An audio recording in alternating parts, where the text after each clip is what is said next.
The news is the slowest it's ever been, Mike. It's not a bird, it's not a plane, it's Superhero Slate. It's a modern podcast where we talk about everything that's great, like movies, TV, superheroes. It's Superhero Slate, oh yeah. Hello, everyone, and welcome to Superhero Slate, the show where we run down the latest superhero entertainment news. We love TV, movies, and superheroes, so let's talk it all out. My name is Chris Dillard. And my name is Mike Royer. And this week, we're looking at a brand new Superhero Movie Release Slate for like the next 3 years. That's right. Everything is moving. Get in the car, call up the kids, call all your relatives that can hold a box and move it. We're shifting everything. We are. And we're also getting ready to buy some tasty treats at Disneyland. Ooh, I don't know what this is. Usually when you're writing the intro, I kind of know what all these little segments are, but this is a genuine mystery to me, so we'll all learn together on the podcast, whatever this means. Exactly. And during these times of quarantine, lots and lots of movie writers are still getting work. Mm-hmm. Because they don't have to leave and do anything. They're sitting at home writing. So we'll talk about that and more. Yeah, ideally, they're always sitting at home writing, right? They may be in a coffee shop, Mike. You know, the stereotypical place writers write. This will segue into a really quick topic. I was talking to my dad earlier today, who retired about a year ago, and he was basically telling me, like, yeah, quarantine life is basically retired life.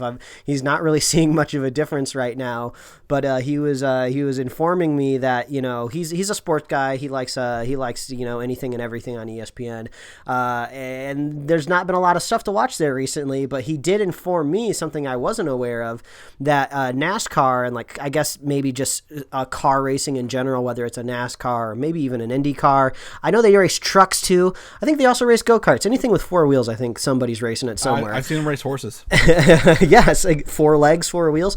So I guess some of them have legitimately kind of transferred over to what my father was describing to me was actually esports. Mm-hmm. He was describing what esports were to me like it was a brand new thing. He was just like, yeah, they have all of these setups at home. They have like real drive. They have real steering wheels, and they have like pedals hooked up to a computer, and they're all racing like digitally and everything, and they have all the setups so it acts like a real track. And he's like, it's actually been pretty entertaining. He was like, your mother walked into the room and she was like, oh, I thought they canceled all the racing. So I guess the graphics at a glance are good enough to look like real car racing. And I was just like, yeah, I think that's esports, Dad. I think you're describing esports to me. So I thought that was pretty funny. What I saw was that the actual NASCAR drivers themselves were getting to play themselves. Yes. I forgot to say the most obvious part. Yeah, like, so I think like real NASCAR drivers are actually competing against like just normal people in their homes that have just kind of, you know, been really good at playing video games. I thought it was just really, really crazy. It's like trying to like play Rock Band against like, you know, a professional guitarist from like, you know, just any professional band out there. Yeah, I mean, it's wild that they could do that. My question is, did they actually have live commentators on this, or are they just showing the races? Because the commentators is what you need to know what's going on here. Yeah, I'm not super familiar with the names of commentators, but I think like a week or two ago there was some viral videos of, I think it was like a Fox Sports announcer was just finding random kind of viral videos that seemed to have some sort of competitive angle to them, and he was just like adding his own color commentary to it. But yeah, even the sports world out there is getting desperate. So I tried to describe to my dad like other types of esports like WoW and League of Legends and stuff, and you know, I was like, oh, if you kind of get familiar with the mechanics, you might find those interesting too. But I don't think he was on board with watching League of Legends. I'm not even on board with that, Mike. Instead, I'm more of a fan of going back and to the old days and doing some older video games. I believe everyone who's listened to this at some point has probably played Call of Duty. Mm-hmm. And while I don't have it in the notes here, I will tell you, we have seven people yesterday at once playing Call of Duty last night on the free weekend. Yeah, playing kind of normal team death matches. Yeah. They have a free weekend for multiplayer, so you know it's not the Warzone, the free mode. It was actually the regular mode. They give you 2 maps and a handful of zones, but we played the hell out of that yesterday, and that was a really good time with everyone involved. I'm glad we all got to do it. Yeah, I totally forgot about the other aspect of crossplay, which is I was thinking, oh, Xboxes and PlayStations get to play together, but apparently you can go up against people with like mouse and keyboard, and I was surprised that, going up against mouse and keyboard people, I'm not really noticing much of a difference on my end, but then when they kill you and you watch the kill cam, their movements are like so spastic and so quick because their sensitivity is ultra high and they're moving around with mouse and keyboards. It just looks like their character is having like a seizure trying to kill you. It's insane. And they have, special buttons on their mouses. We were playing, it really got really bad one match, and I think everyone was complaining about it that match because that one guy's whipping like 90 degrees back and forth, like instantaneous between all of us.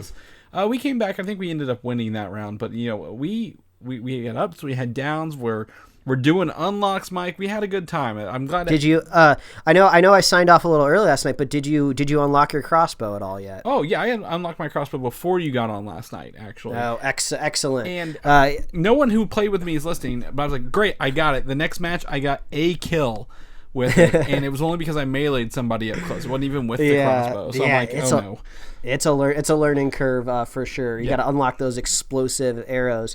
But yeah, if anybody is listening to this by now, you probably only have hours left to play the free weekend if you don't already own the free game. Me and Chris were just talking about how we're trying to min-max here. We're trying to minimize the amount of money we put in the game and maximize the amount of experience we can pull out of it. So like we said the last couple weeks on the show, this is kind of our quarantine game at the moment.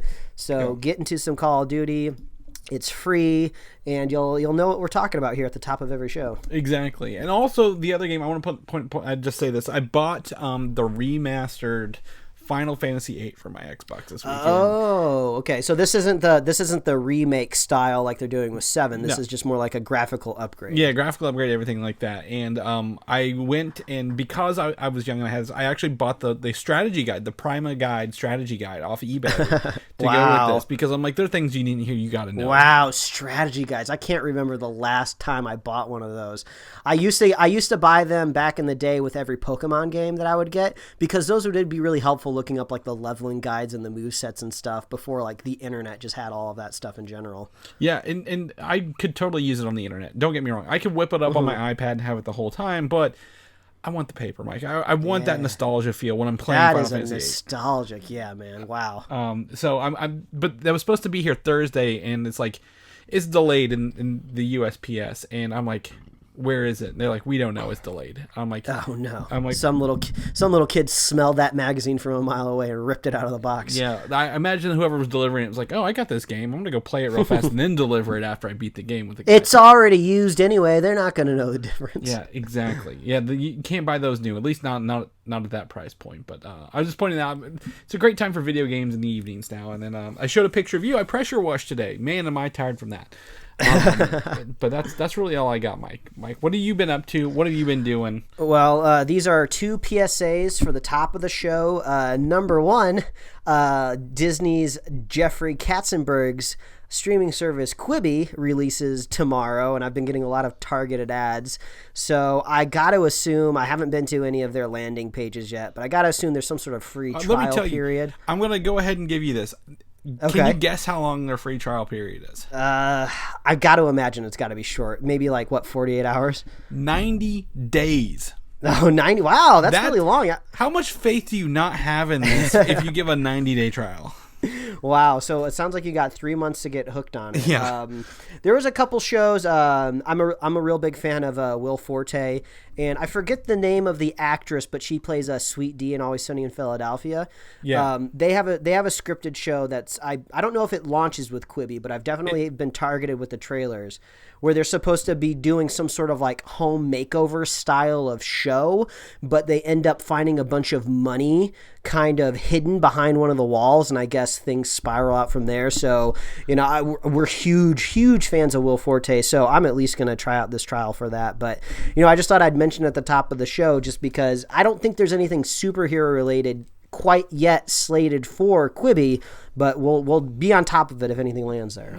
Well, I mean, I consider Reno 911 definitely a superhero show. It's not at launch. The one you're thinking of is Flipped. Is that what it's called? Yeah, Flipped. Okay. And I think it is on launch. And then they also have Punk'd, the newest version of Punk'd with Chance the Rapper.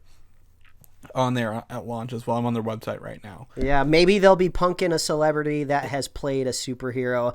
I don't know. Anthony Mackie seems like he's always up for anything. He just feels like a guy that says yes to anything. So maybe we'll see Anthony Mackie in an episode. I don't know. Yeah, it definitely could be. And you know, if you've gotten through your Tiger King fix on Netflix, you can watch Fierce Queens, which is like a jungle kind of short or Quibi series coming up here as well. It's got tigers, elephants, hyenas. You're welcome, Quibi. I want to check in the mail for plug-in your streaming service. They'll give you 91 free days, Mike. What's interesting is, you know, I don't think, you know, this is great, but if you created one for 90 days and then before they build you just cancel it and create one with a new email, like you could get a year out of this with only 4 emails, Mike. That's pretty good.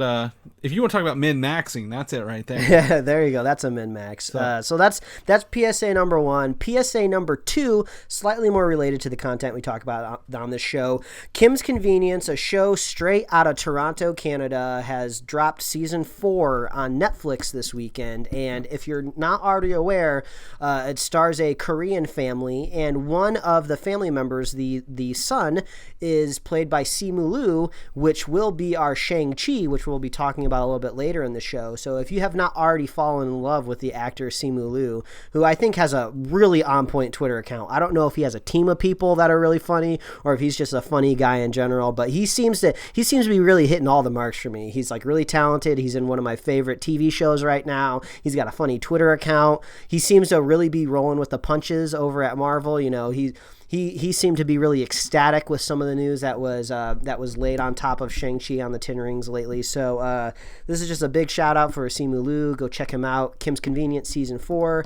The seasons are only about 13 episodes long. It's like a really easy 22-minute show. You'll just plow through all the seasons real quick. So those would be my 2 PSAs right now. One you'll have to wait for tomorrow to start doing, but you can start watching Kim's Convenience right now, suckers. Yeah, exactly.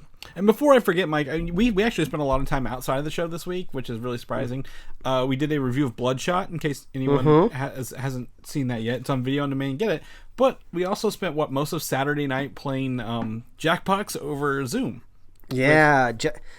I discovered recently that Zoom conversations go a lot better when everybody is actively participating in something.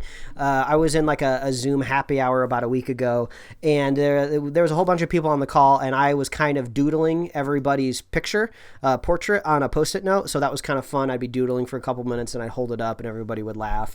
And so I think that worked really well with Jackbox as well, because I don't know about you, but I get really uncomfortable when just the webcam is pointed at me 24/7, 365. It's usually when you're having a conversation with a person in real life, you can kind of look down, you can kind of just look off to the sides. You're not always making eye contact, but I feel like with these Zoom meetings, you're just always really engaged with the screen. So Jackbox was great.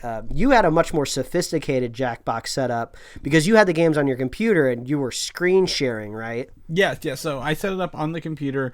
And so that was our camera, and then also the game system, and it played through the video rather than I guess is he considered our friend, your friend, Ryan? His setup was pointing another device at a TV. Yeah, we really brute forced it. We're more creative types, not really IT specialists like you. You seem to know a lot about more of that stuff than we do, Chris. So we're just hey, we got a bunch of cameras connected to the internet. Just point one at the TV, and that'll be good enough. And that seemed to work. Yeah, we wasn't quite as sophisticated as you, so I'll give you props for that. But it worked. We had a great time. By the time you guys signed on, you were already 2 hours into drinking. Yeah. So you guys were all seasoned and ready to go for us on Jackbox. It was great. Yeah, we wasted no time. We were playing with my wife's friends for a while, and that's how we did the first one. But I mean, I definitely if anyone's looking for anything, that's a quick, easy. I think those games are on sale. It's a quick, easy way to make everyone feel like you're there without having to be there, if you will. So I had a good time this week. It was a good time this weekend, Mike. I feel like I got a lot done, but also not a lot done at the same time. Exactly how things should be. Yeah. So some concerning news I read this week. There were some reports that possibly studies are showing audiences may not want to go back to movie theaters right away after the pandemic is down. And what do we make of that? Well, so we kind of have a friend out here who owns a really nerdy bar in Hollywood. It's called the Scum and Villainy Cantina, and it's a very Star Wars themed bar. And they're, all bars out here have been shut down. Their rent is extremely expensive, being kind of down there in the heart of Hollywood, and they've kind of expressed concerns very similar of once kind of all this is blown over, they said that they're going to have a really strong a bounce back to kind of recover, and I imagine that's a business all around. So a lot of people are going to need really strong weeks, really strong months whenever this is all over. But yeah, I think you're right. The same thing with movie theaters. People are going to be really worried. I don't think really everything's going to honestly go back to normal until we kind of have a vaccine out there ready to go. Because yeah, I'll feel more comfortable, going outside and shopping and getting the things done that I need to, if I see the percentage of people has like really dropped and dwarfed. But as long as I know I'm vulnerable to it, yeah, I mean, I might be worried about going back to the theater. Well, and it's one of those things that, like, concerts and movie theaters are about the only thing where you are stuck next to somebody, and chances are you're going to be stuck to somebody who's probably going to cough all over you. Anyone who's been with me or listened to our show knows that I end up with the weirdest people around me in a movie theater. And that's the sad, because I really like it. So hopefully the rates are low, or they put like a hey, you can actually put seats in between you and your party kind of deal. Because they try not to do that. I mean, I think that would be nice, or something, because I want to go back to the movies. I want to go there. I want to enjoy that experience. But it's looking at some of these upcoming release dates that could be forever away. I did see another article that AMC theaters may not survive this.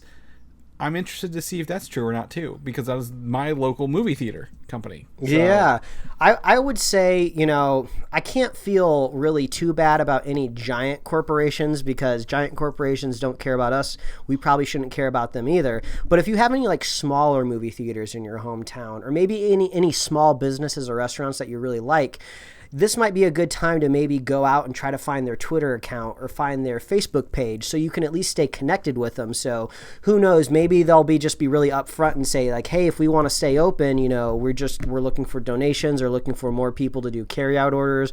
We don't need a lot of money. We just need a little bit to make through until things come out. And so you got to stay connected, because I know a lot of the places that I like to go, my favorite kind of little joints, I don't really follow them anywhere on the internet, because I'm never worried about them disappearing or going anywhere. So if you got like a small little locally owned movie theater, maybe it's time to connect digitally with them the best you can, and really kind of keep track of, who knows, they could be doing fundraisers in the future, or maybe accepting like donations, or maybe just something as simple as like just help them retweet stuff, just to kind of get stuff out there in the world. So I don't know, it seems like tickets ahead of time. I mean, you'd still get the tickets, and then you'd have them ahead of time. That would be really helpful, because, I mean, obviously we're ready to buy our Black Widow tickets whenever. So, I mean, if that's going to be coming out much later, just, go ahead and get the pre-sale ready to go. I think that could be helpful. Yeah, or vouchers. They do gift cards, but gift cards are always some weird amount.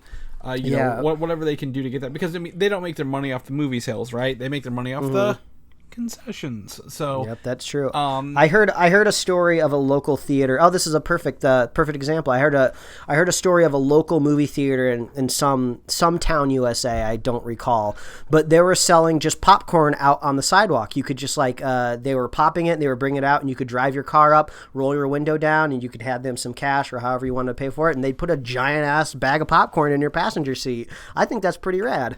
This is a great time for drive-in movie theaters to come back. Oh my gosh, yeah, and that's so sad, because LA used to be, kind of known for their drive-in theaters, and now you really have to drive far out of your way to find one, and it's such a shame, because I think some of the more popular ones had recently just closed, and man, if those were still open, those would still be popping off. Yeah, exactly. You got to stay in your car, don't get out of your car, watch a movie in your car, and you're good to go. That's perfect. what I'm about. I mean, now what do I do? Just pull my projector, bounce it off my garage door, and sit in my driveway and watch it? I'd probably do that. Well, I don't. Yeah, I don't put that past you. And I think if people have listened to this show long enough, I'm sure they probably know you already have a projector, or could at least guess that you would have one. I don't have a projector, believe it or not. Wow, this man has a rotating basket for his air fryer, but doesn't own a projector. Well, I'm not gonna buy a cheap projector mic. I gotta wait for those costs on those to come down because that can be expensive. But also, I need to have a room that can be completely dark because you don't want to wash those colors out, with some light. That's true. But that's a whole different conversation. But we're talking about movies coming out, things being changed, and let me tell you, the Marvel Cinematic Universe looks entirely different than it did when they announced all this at Comic-Con last year. Yeah, you threw a lot of text messages at me the other day when I was in the middle of work, and I was like, man, Chris is barraging me with some news right now. I guess we'll have something to talk about on Sunday. Exactly, and they wouldn't do it unless it was a big deal. I think all of these are technically a big deal. Phase 4 has shifted every date backwards except one. That we know of, and then added a brand new movie to the release schedule, which I think kind of got overlooked a little bit. Yeah. So essentially, it's easy. The math is simple. Black Widow was supposed to come out in May. It is now taken over the Eternal slot, which was November 3rd-ish or 4th-ish, whatever, November. And then Eternals is then pushed back to Shang-Chi's release date in February. Shang-Chi is now May 7th. Which was originally held by Doctor Strange, which is now November 2021, which was then taken in place by Thor, Love and Thunder, which took an unannounced movie spot for February 18th, 2022. Black Panther stayed the exact same, May 2022. Things may be normal by 2022, Mike. And then lastly, they finally announced Captain Marvel 2 has a release date of July 8th, 2022. Strangely, some of these release dates just kind of feel right to me. So, I mean, I'm not too worried about these dates shifting too much. But Doctor Strange in November seems about right because I believe the first Doctor Strange came out in a November date. So that almost feels like, that's a comfy spot to be in. The Eternals was kind of almost like this weird, I don't want to say weird, but it's definitely another untested property that I'm sure Marvel will knock out of the park because so far they've had a pretty good track record for it. So a November release spot seemed pretty big for the Eternals. So actually it shifting to February kind of seems a little bit more logical in my head. I'm just kind of going through mental gymnastics right now really to make myself feel better. You are. You definitely are. But Shang-Chi and the Ten Rings coming out in May, that's what I was mentioning earlier. Simu Liu over on Twitter was saying that he's actually pretty stoked because now he gets to be a summer blockbuster movie when before he was kind of this early year kind of appetizer for the blockbuster season. So, I hope that really goes over well for him because, like I said, that guy's really cool. He's infectious. But Thor: Love and Thunder in February, that's pretty interesting. That's kind of tantalizing that, you can start off a brand new year fresh off of probably a really crappy January of movies, and then bam, you get to jump into probably going to be one of the best Marvel movies. I can only assume that Thor: Love and Thunder is going to be a top tier Marvel movies because I've kind of stopped ranking them in my head now, and basically I just kind of arrange them into tiers. So I really think Thor: Love and Thunder is going to be like an S tier movie for me. Of all these, I'm really, really disappointed you didn't say Thor: Love and Thunder would make sense near Valentine's Day. Oh yeah, yep, that's true. which is definitely now something they get a play off of. What to me is, I mean, honestly, Marvel can release any movie any month and make it a winner, right? Like the calendar doesn't matter to them. What is interesting here is Doctor Strange pushed back 6 full months, and they currently they don't have a director, right? Or they have a director. Scott Derrickson is no longer on this movie. This could be a little bit of a saving grace for them. It's got some breathing room. Everything. Okay. I remember. I don't think it was cemented in stone, but the strongest rumor was Sam Raimi. Yeah, exactly. So they've got some time to work this out, rework the script if they need to, whatever. Get a director on board, get him acclimated. That's the only one I think is the saving grace here. Everything else, yeah, is fine. Eternals could be November or February because it doesn't matter to me. But I'll tell you, this is now the longest period we've had in 10 years without a Marvel movie. Yeah, I mean, who knows? This could be a good thing. I don't know if fatigue is going to be an issue anytime soon, but if it was, I would think that this would remedy it. My brother was mentioning to me on the phone today that him and his house cohort is starting a Marvel rewatch, but they wanted to do everything chronologically. So they watched Captain America first, then they're going to move on to Captain Marvel. Wait, what are you saying first? Captain Marvel's first. Captain America is a flashback. Because what's important to me, again, this is out of the Captain America has to be watched in the order it was released because Nick Fury makes no sense in that movie. The world doesn't make sense. You don't care who Howard Stark is at this point. I think having him introduced in Iron Man 2 and then going back and meeting the younger Howard Stark is way more interesting than seeing he's loosey-goosey then gets uptight later on. So, well, I believe he described this rewatch to me as a technical chronological order. They're like, he's like, I'm not going in and I'm not going to edit these movies. So Captain America primarily takes place before everything else. No, so I get it. Everyone says this, but I have my own opinion on how that should be done. And I know most people don't agree with me, but I will say Captain Marvel is usually pretty good there.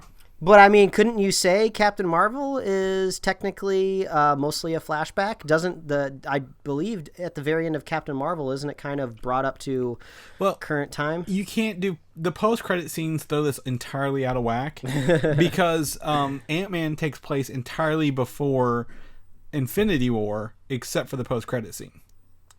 So like you have to that's the only thing you have to take all those off for anything to work.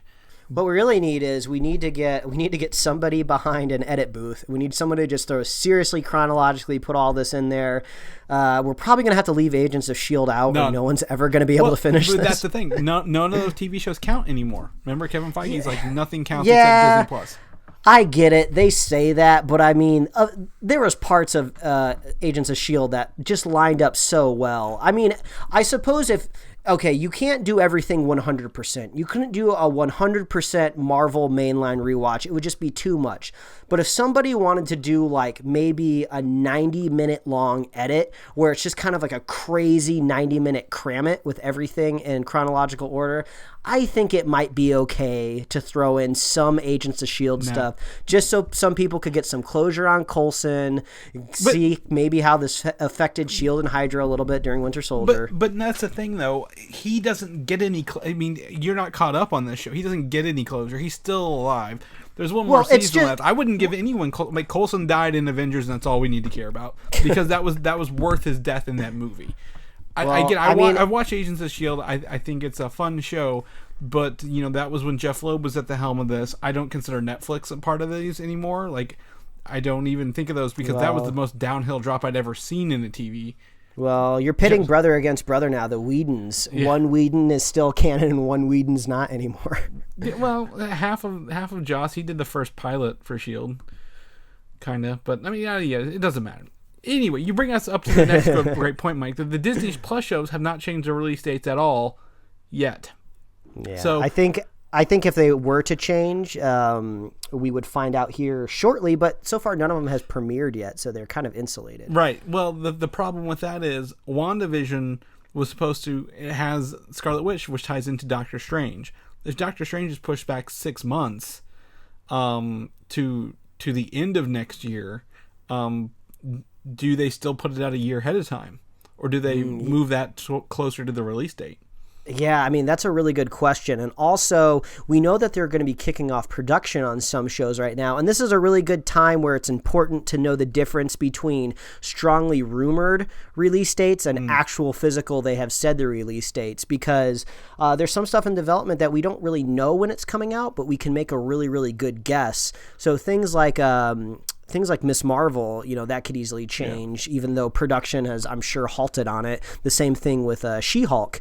So, I mean, I suppose there could be some pre-production work that's still in the process, being done from home, concept art being generated and rewrite the storyboard. Scripts. So, yeah, storyboards being drawn, and things like that happening. But, yeah, you do bring up a good point. Originally, before things had moved, we kind of had a really packed year, Disney Plus, at the end of the year, right? I mean, we had WandaVision, we had Falcon and Winter Soldier, Eternals coming out, Falcon and Winter Soldier. So maybe this this could be a good thing. Maybe now they get to spread everything out a little bit. Maybe. I mean, I'm looking at our one page that we bring up, our upcoming superhero movies and TVs show page on superheroslate.com that has been updated. And 2020 is the driest year, even if you include the Disney Plus shows, ever. And next year is way too packed. So I would much rather have them this year than put them into next year. But I mean, Jesus, man, next year's really wild.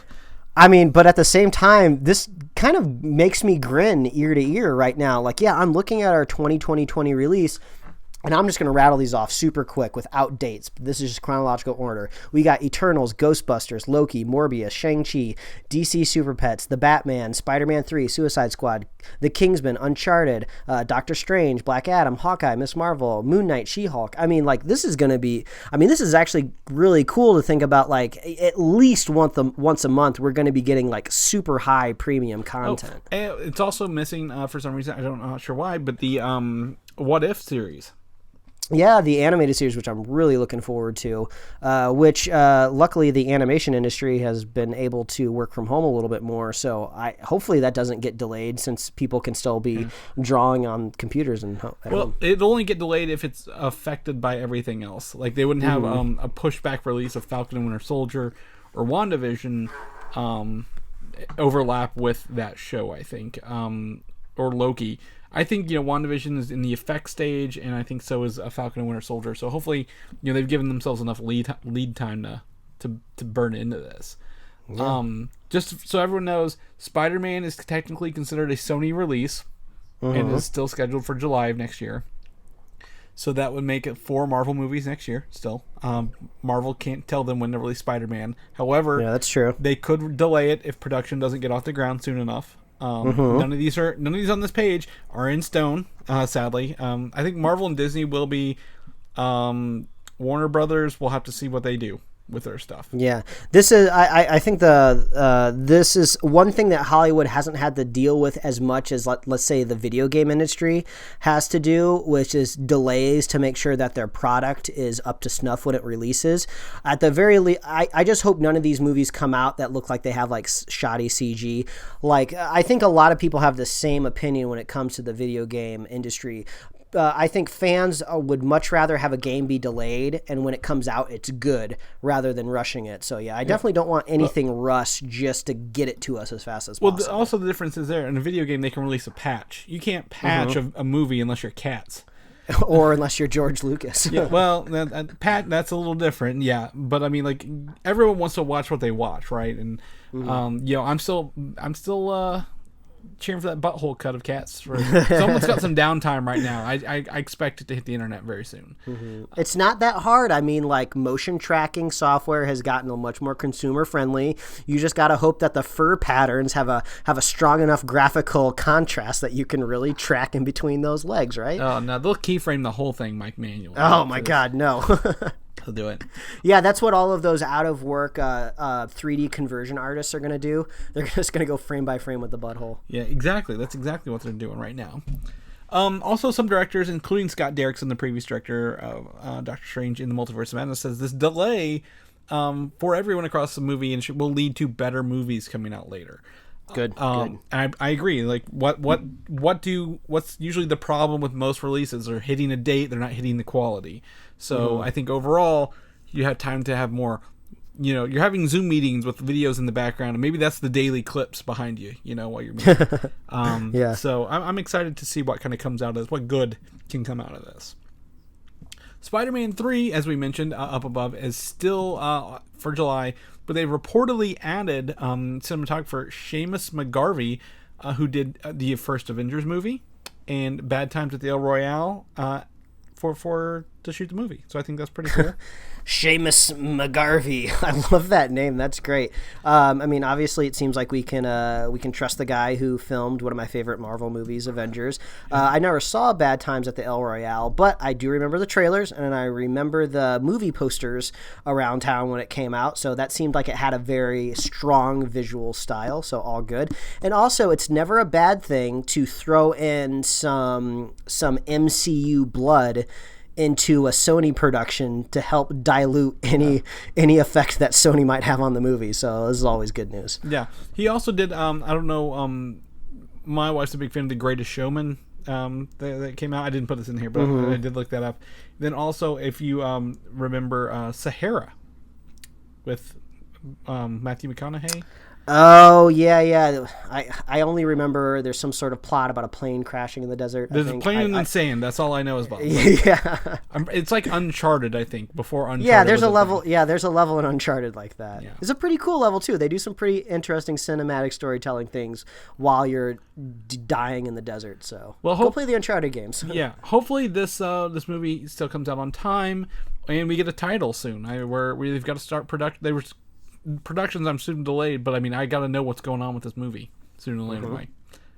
Sony's Marvel Universe, however, as we just said, is a whole different thing. Different beast. They also have some delays. Morbius has moved to March 19th, 2021. Okay. And with Venom unlikely to change, still being October. However, there is a strong rumor that the Venom trailer has been sent to localization, which means it should maybe hit the internet this week. Oh, this will be strange. I don't think I've seen any big movie trailers drop during the quarantine. So I got to imagine the first commenters on YouTube and social media are all going to be echoing the same thing as like, oh, it'd be great if we are able to go outside and see these movies, and people are going to be talking about the meta narrative of whether it's safe to go back to the theaters. So this will be a new test. I haven't quite seen people react to new trailers. Sony doesn't give a fuck. I mean, honestly, they'll put anything out at this point. You remember the first Venom trailer? It didn't even have Venom in it. They don't care. Didn't even have the guy. They better fix that this time. Yeah, they don't care. But I'm pretty sure if they've gotten I can't think of his name here. He's Claw in the Marvel movies. He's the director of this. Man, that's horrible. You're so close to it, and so am I. Yeah, I'm like, there it is. I can't think of it. Anyway, Andy Serkis. That's what it is. He is. He's gonna make sure we get something good, I think. Outside of the Sony Marvel universe, I put it in the Sony universe anyway. Ghostbusters is now March 5th, 2021, pushed back from July. And then Uncharted had to stop production on day one because of this, and is now October 8th, 2021, which was originally a date for a Marvel Sony film. Yeah, so if they had the delay production, I believe Tom Holland is still attached to this, and he's obviously tied up in a lot of other Marvel things. So I got to imagine these two studios have got to coordinate for this Uncharted film, because Tom Holland is a hot commodity. It's the same studio. They don't have to. Unless Tom Holland pops up in a Marvel MCU proper movie. Oh no, he'll do. My guess is Uncharted will be moved past Spider-Man, because Spider-Man's a guaranteed moneymaker. That's true, and I'm really hoping this really launches the Uncharted cinematic universe, because those movies are so good. So hopefully this could be an example of where a delay could possibly make the movie better. Who knows? Maybe there's some sort of disgruntled writer or some producer that really doesn't like where this movie's going, but they have money involved and they had to kick off day one, so they knew there was no time to fix these problems. So hey, maybe now there's time. I have no faith in Uncharted ever hitting theaters at this point. It's been delayed a dozen times with a dozen directors. So, I mean, I remember when Mark Wahlberg was young enough to be playing, the main Nathan Drake role. So, we'll see how this plays off. Other movie delays with new dates come from Disney. Mulan is now July 24th, 2020. So they think July is going to be a good month to put this out, safe and sound. Ryan Reynolds' Free Guy, about the video game dudes, December 11th, 2020. Jungle Cruise pushed back a whole year to July 30th, 2021, which is sad because I really like the Jungle Cruise thing at Disney. Indiana Jones 5 is pushed back a full year as well to July 29th, 2022. We think he's going to die before he gets to make this movie. And then Artemis Fowl completely removed from theaters and straight to Disney+.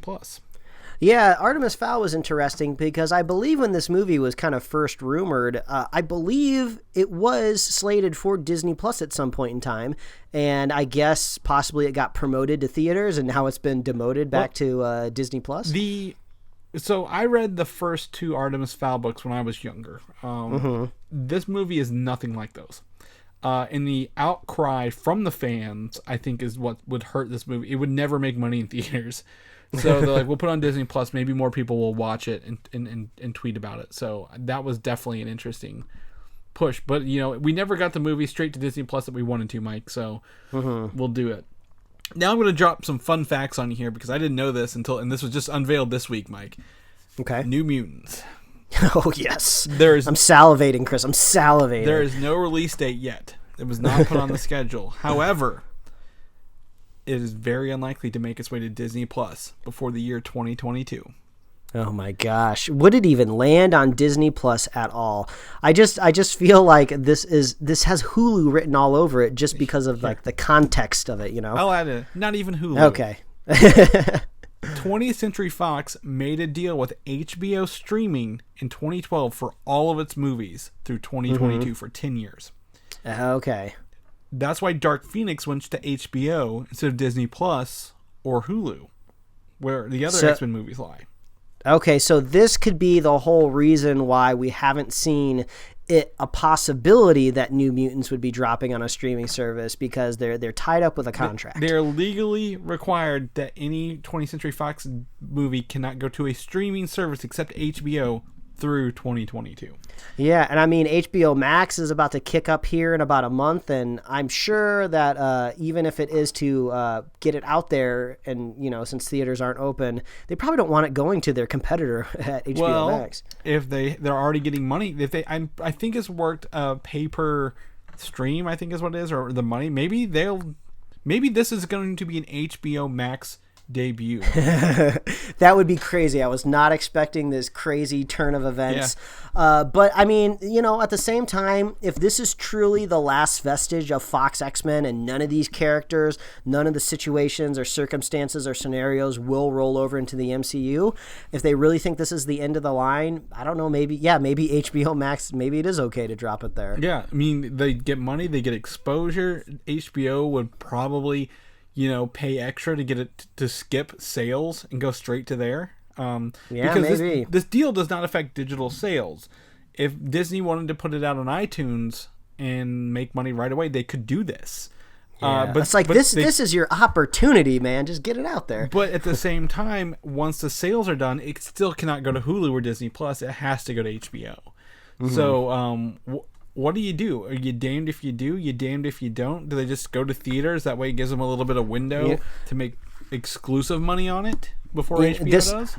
This just all comes down to the unknowable, which is what happens in the movie. What is the context of the film? And that's something none of us know. So but I just want to watch it. I just need to get it over with already. Yeah. But I mean, again, the twists and turns of this film never end. Wow, somebody will make a YouTube documentary about it. Yeah. Well, they did for that. I don't know if you ever watched the Fantastic Four from 1994. Mm-hmm. They made a documentary. It's called Doomed. Oh yeah, the Fantastic Four, and it's on streaming on Amazon Prime. If anybody wants to watch that, there you go. Avengers Campus. I'm very excited. I'm looking forward to getting some Avengers Campus, Mike. I'm thinking about skipping Disney Florida completely and going straight to Disney California so I get Star Wars and Avengers at the same time. Come see us, baby. And I know where you live. But in this campus, in this Disney park, Thanos snap never happened, according to the story is trying to tell in the park. Oh my gosh.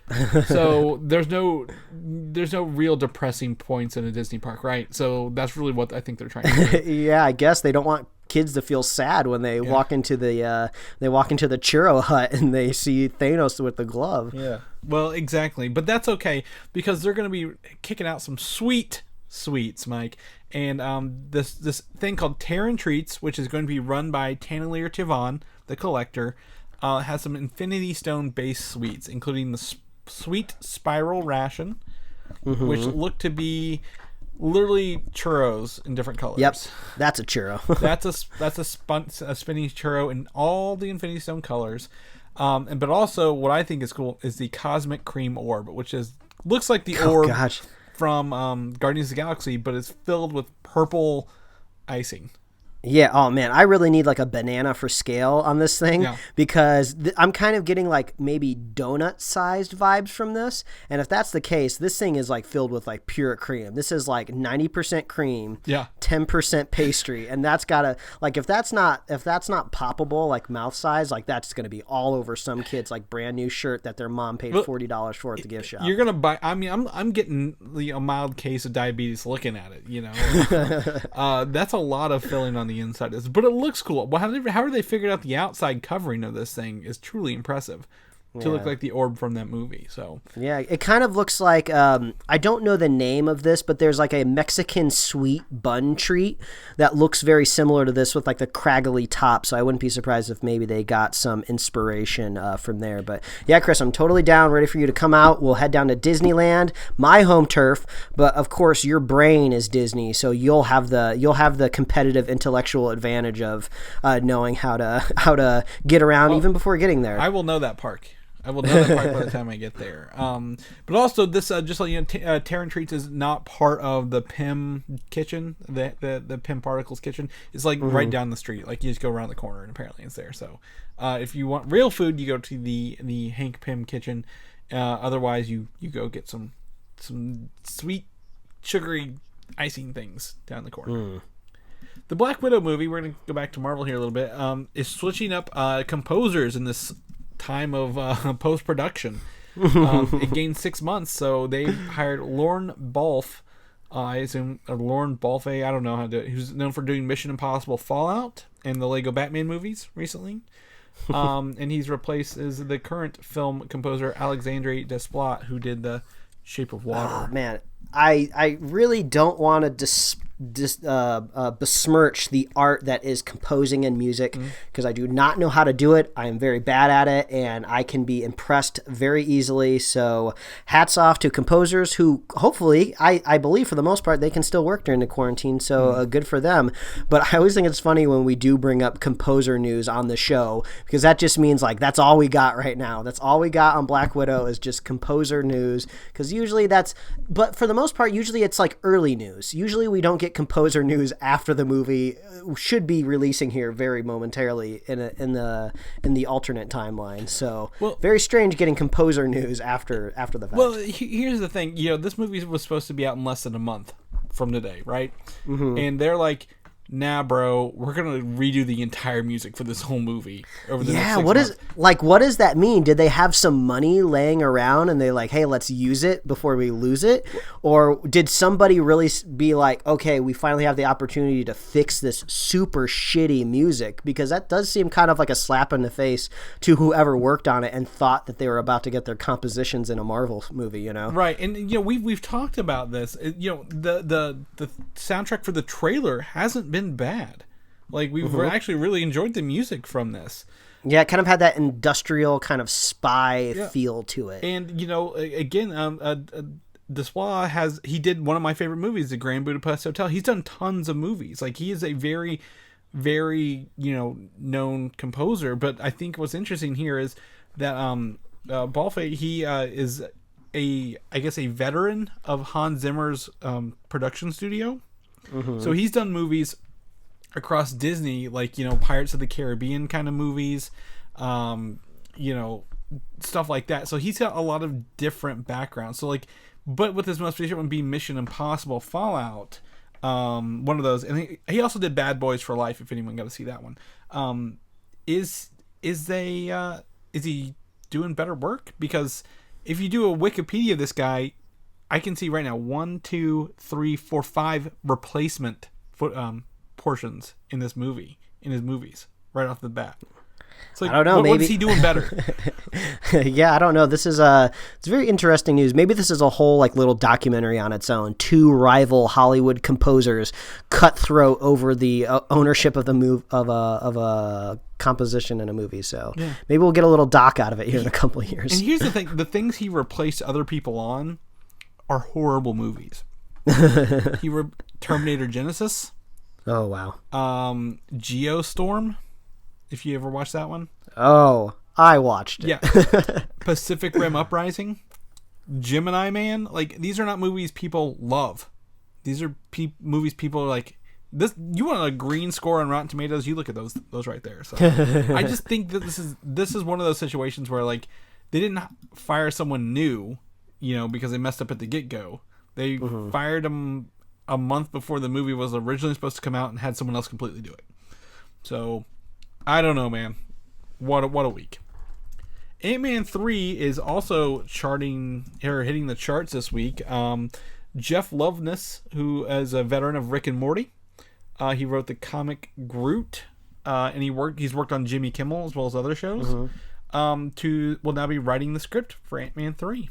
So hey, that's not bad news. Those Rick and Morty writers must be getting a lot of flex out here in Hollywood, because I believe we have one of them that's working on a Marvel, She-Hulk, I believe. She-Hulk, yeah. So I guess it's a good sign if you want to be in that Rick and Morty room. Maybe we're kind of getting like a similar like Simpsons vibe out of it. Simpsons writers have a lot of prestige. Maybe Rick and Morty is going to do the same. Do the Simpsons writers stick with them forever? Because it feels like Rick and Morty, like every season, it's a new group of writers. Because Loveness, I don't think is one anymore. No, I think it just depends on availability. So I believe some shows mix it up. If I remember correctly, shows like Family Guy, I believe they replace the writers' room like every season to try to keep it fresh. But I think Simpsons is very kind of passed down. Like I think a lot of writers are still attached to it over time. So, but I think with Rick and Morty, especially with the delays and people getting moved around, and the release slate not really set in stone until just recently, I wouldn't be surprised if their writers' room has changed up a little bit. Yeah. So, and this guy's followed Jimmy Kimmel even through the was the Emmys and the Oscars he did? Didn't he do those? So, yeah, maybe. Yeah, he must be a funny guy. That's all I can say. You got to be a funny guy. But apparently, Paul Rudd reportedly wrote a script for this movie already that featured AIM and MODOK's first appearance. Oh. And they could be using. He could have just done it for fun. Paul Rudd, he got a writing credit on Ant-Man and the Wasp for I assume probably the little bitty version of himself jokes. Yeah. I mean, I can't say if I've ever watched anything that Paul Rudd has written, because I don't really know exactly what he's put his hands on writerly wise, but he's a super funny guy that is like a comedic pro. So I would imagine he rewrites stuff on the fly a lot for his characters. So yeah, if Paul Rudd wants to get into the scrum and start writing anything, I'll be all for it. Yeah, I'm gonna see here. I got IMDb pulled up. He is a writer. 4 credits on writing. Ant-Man and the Wasp, Role Models, and then the show Party Down. Okay, I've heard people really like Party Down. That's kind of one of those cult comedies from back in the day. Yeah, so I didn't know he wrote Role Models. That's a pretty funny one as well. But yeah, so Ant-Man 3. I mean, that's sad we have more news on Ant-Man 3 than Guardians 3 right now. But, we'll see how this goes. A lot of movies getting sequels in the Marvel Universe. Rick and Morty, speaking of, the last 5 episodes are ready to start for this season. Are ready to start May 3rd on Adult Swim. So if you haven't watched any of the new ones, you can catch the whole season. Probably mid-June. Mm-hmm. It seems like they might be taking a similar South Park approach. Like South Park does put out multiple seasons. Sometimes I feel like sometimes it happens a yearly. I don't know. We've had this discussion. They're yearly. We've had that. Yeah. I feel like we've had this discussion before, but it seems like Rick and Morty, in order to kind of stretch it out, and since they have 7 seasons confirmed contractually moving forward, it seems like maybe they'll be doing 10 episodes a year and breaking them in half. So they'll be so you'll kind of every half of the year, it seems like maybe you'll get 5 episodes of Rick and Morty. Rick and Morty fans are the worst. I think I say this every time. Look to the Szechuan sauce thing for an example. But yeah, I think people would riot if they had to wait forever between each one again. Yeah, we talked a little bit about it last week with the trailer of Solar Opposites coming out, where Justin Roiland's all of his replies are just well, that's great, when's more Rick and Morty? Yeah. So there's often an Ask Reddit thread, I feel like every couple months, that which fan base has the worst fans, and Rick and Morty's always one of the top 3 answers. So yeah, it's kind of weird being associated with them, but I still really love the show. But I haven't watched this trailer because I haven't seen the first 5 episodes yet. But this could be really good timing because I believe Rick and Morty is supposed to be moving shop over to HBO Max. So an HBO Max drops in May. So it seems like, you won't need some sort of cable subscription to log into the Adult Swim app in order to, to watch this stuff. Hopefully just an HBO subscription will get you into Rick and Morty's vault. Yeah. And, it's interesting, again, to Mike's point here, none of the footage in this ruins the other 4 episodes or 5 episodes that are out already. Because Rick and Morty is very what is a serialized kind of show. Mm-hmm. But this is literally within 5 days of Solar Opposites release on Hulu. So they're really doubling down. You're going to get your Justin Roiland all May long. Yeah. Right now, so. We had a fan I think reach out to us on Twitter recommending Justin Roiland's VR game. That was Trevor Saves the Universe, I think is what it's called. Trover. I actually have this. It's regular PlayStation and there's a VR component, so you can do both. Okay. Yeah, I think I've watched some playthroughs of it, not total playthroughs, but yeah, some of the set pieces are like really crazy. I think I saw something where you had to like take a rib out of like somebody's corpse in order to like unlock a door or something. I don't know. It seems really crazy it's and weird things. There's a Rick and Morty VR game, and this is more Rick and Morty than that VR game is. So it's good stuff. But I'm excited. I like again Rick and Morty. We got a lot of animated shows coming up. We can get down to. Lastly, due to the delay here, again maybe possibly, but the Kenobi movie or show has found a new writer with Joby Harold, who has the I think this was critically acclaimed King Arthur Legend of the Sword movie under his belt. So do you think people are concerned about this movie will now benefit from a delay? Do you think they'll delay it at all, or like they still have enough time to make it because they have to write the whole thing over again? Wait, are you talking about the Guy Ritchie King Arthur Legend of the Sword? I don't think so. I'm gonna pull it up here. Oh yeah, it's the Guy Ritchie one. Never mind. I thought it was the other one. Because I was like, Chris is either being very facetious right now, or what was not the other one where the kid was had King Arthur's sword? Oh, I don't know. I can't. So is which Joby wrote which movie? It's the Guy Ritchie one. I'm sorry. I got it wrong. I assumed it was the other one. Well, Chris, just like any time a writer is attached to something that I'm looking forward to, has maybe a slightly sketchy work history, I always try to remind myself that when it comes to film production, writers are relatively low on the totem pole, where it totally flops when it comes to like a TV show. Like literally the TV shows are created and written and run by the head writer, whereas it's always the director that's in charge for the TV. So there's a good chance that Joby Harold had a really awesome final draft of King Arthur and the Legend of the Sword, and maybe it didn't go very well. So he could be very good, and maybe he is really set and ready to go to deliver us an awesome Kenobi series. And I'm just gonna have to keep telling myself that because I know you saw King Arthur and the Legend of the Sword. You actually had like an early screening of it when it came out, and you did not seem happy when you came out of that theater. Yeah, I mean it was okay. It's a guy.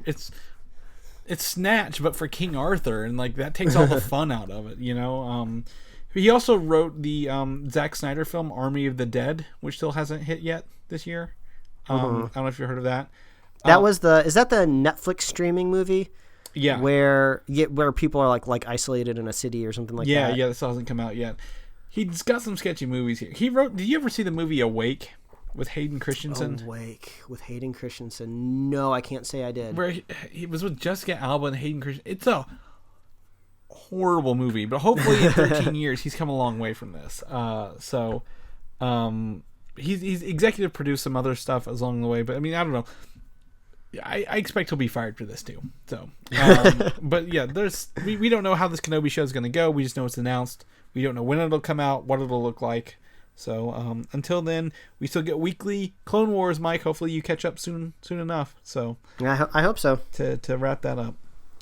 Well, Mike, that's our show for this week. That's all we got. We somehow was able to find some news and get you guys another episode every week. So we appreciate you tuning in during your quarantine time. Stay safe out there.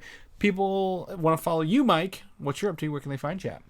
Well, all you got to do is follow me at Mike Royer Design on Twitter and Instagram. And if you want to add some gasoline to a fire, I made a tweet earlier today because I came across this 2008 Brittany Murphy movie on Hulu. Oh God, it looks so bad.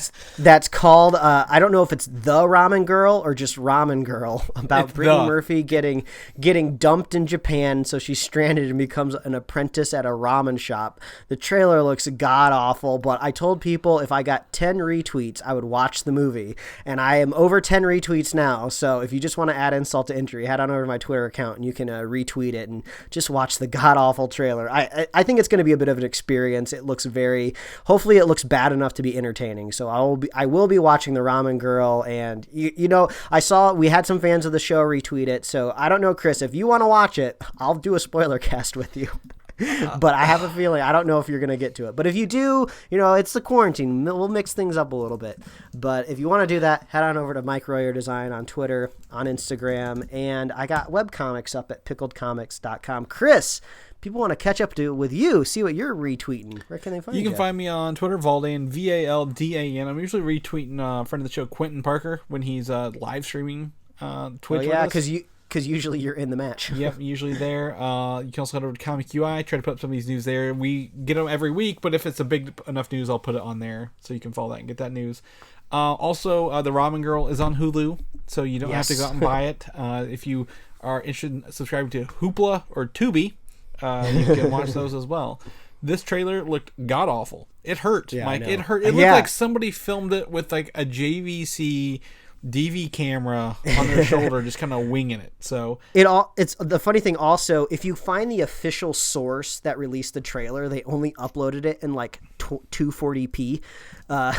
So you have to like find fan uploads to get something that looks halfway decent to find the trailer. And it almost looks like a fake movie, kind of like when you're watching a real movie and the characters are witnessing a trailer. And so it reminds me of that. Yeah, like the fake trailers in front of Tropic Thunder, look better than this, I think. But you know, it stars the late Brittany Murphy. So maybe, Mike, if I'm really feeling like, you know, I want to torture myself, we can do this. Yeah, come on, Chris.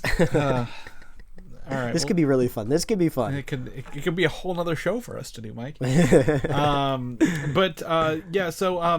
can't find me there. If people want to know about our shows, go listen to our Bloodshot review in case you've had a chance to watch it on demand. It's not streaming yet, I'm pretty sure, but I'll see if it's on Just Watch, because that's where I found The Ramen Girl at. Where can they find our shows at? So easy to do. All you got to do is visit superheroslate.com, and you gotta go check out our upcoming releases page, because all of these movies had shifted. Everything that you know is now wrong. So head on over to our nice little itemized text-based list at superheroslate.com to see when all of these movies are coming out and where they've been shifted to. And as always, you can find us on Apple Podcasts, YouTube, Spotify, and wherever else you love to listen to podcasts. Please like us on Facebook, follow us on Twitter and Instagram, and you can get merch at superheroslate.com/store. We love hearing from you. We love it when you guys reach out on Twitter, wherever else you're online. We love to hear from you. I think maybe some people have also committed themselves to The Ramen Girl, so please let me know what you think about that crazy movie. I think we're settling in to possibly watch it tonight. So please stay safe, stay inside, watch bad movies, have a good time. And of course, we love our super fans. So if you want to be a super fan of this show, all you gotta do is wash your hands. Don't touch your face, and we will be here every week as long as you're staying happy and healthy, people. That's right, and we'll be back next week. We'll see you then. All right, adios. Thanks for listening, and don't forget to subscribe. You can eat anything rotten if you cook it long enough.